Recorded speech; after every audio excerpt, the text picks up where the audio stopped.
نکاح کن کن چیزوں کے کرنے سے ٹوٹ جاتا ہے؟ کوئی کہتا ہے کفریہ جملہ بولنے سے ٹوٹ جاتا ہے.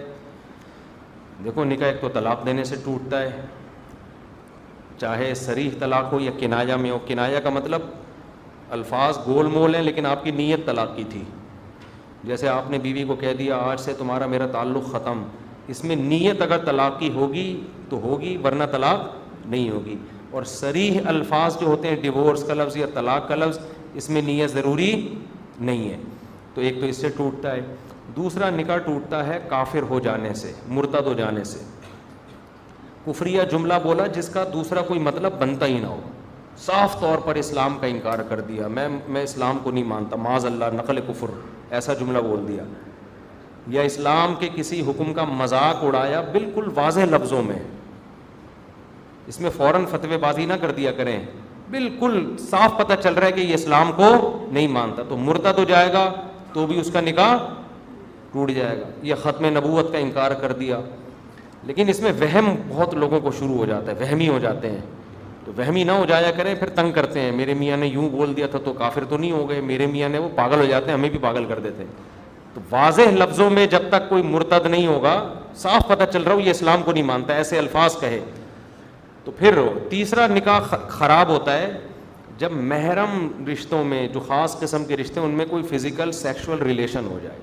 خدا نخواستہ ساس اور داماد کا ریلیشن ہو گیا, سسر اور بہو کا ریلیشن ہو گیا, اس سے بھی میاں بیوی کا رشتہ کیا ہو جاتا ہے؟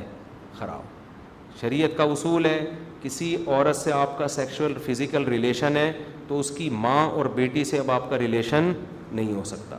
تو جب اپنی بیوی کی ماں سے ریلیشن ہو گیا تو اب اس کی بیٹی سے وہ کیا ہو جائے گی؟ حرام. وہ تو ساس تو پہلے ہی حرام تھی, بیٹی بھی حرام ہو جائے گی. اسی وجہ سے ہم کہتے ہیں کہ بہو اور سسر کو تھوڑا ریزرو رہنے کی ضرورت ہے. عام طور پہ تو نہیں کہہ سکتے, لیکن بعض گھروں میں ایسا ہوتا ہے سسر صاحب بہو سے ہاتھ ملا رہے ہیں, یہ غلط ہے. بہو کو پیار کرنا ہے, بس اس کے سر پہ ہاتھ رکھا, بس اس سے زیادہ کلوز ہونے کی ضرورت نہیں ہے. اسی طرح ساسیں داماد کو سفر پہ آ رہا ہے تو جناب سینے سے لگا رہی ہیں, ٹھیک ہے بیٹوں کی طرح ہے, لیکن شریعت میں ایک احتیاط ہے. داماد کے سر پہ ہاتھ رکھیں, بس ہاتھ ملانے کی بھی ضرورت نہیں ہے. تو ان رشتوں میں تھوڑا احتیاط کرنے کی ضرورت. ویسے بھی غیرت کے بھی خلاف ہے نا, یہ شرم کے بھی خلاف ہے, غیرت کے بھی خلاف ہے. تو یہ 3 چیزیں ہیں جس میں خیال کرنا چاہیے. باقی لوگ وہمی بن جاتے ہیں, تنگ بہت کرتے ہیں, اس میں وہمی نہ بنے. کوئی جب تک یقینی بات نہ ہو نا تو پوچھے بھی نہیں. تنگ کرتے ہیں کہ وہ ایسے ہو گیا تھا, یوں ہو گیا تھا, مجھے شک ہے. تو شک وقت سے نہیں ہوتا بھائی, ایسے اپنے آپ کو مصیبت میں نہ ڈالیں. اتنے آرام سے نکاح نہیں ٹوٹتا جتنا لوگوں نے بنا لیا. جب تک توڑیں گے نہیں. ایک صاحب نے مجھے کہا کہ میری بیوی نے مجھے بھائی بول دیا ہے. میں نے کہا تیری بیوی تو تجھے 100 دفعہ طلاق بھی دے دے تو نہیں نکاح ٹوٹتا, عورت کے کہنے سے تھوڑی ہوتا ہے. تو مرد طلاق دے گا تو ہوگا نا, اس کو وہم ہو گیا. تو ایسے تو ہر عورت جس نے شوہر سے جان چھڑانی ہو بھائی بول کے پتلی گلی سے نکل لے. وہ کیا خیال ہے, عدالتوں میں کی ضرورت ہی نہیں ہے پھر. تو ایسا نہیں ہوتا. آزاد کے لفظ میں لوگ بہت وہمی ہو جاتے ہیں. بعض دفعہ آدمی بیوی کو کہہ رہا تھا تم کام کاج سے آزاد ہو, اب وہم ہو جاتا ہے میں نے آزاد بول دیا. تو ایسے نہیں ہوتا.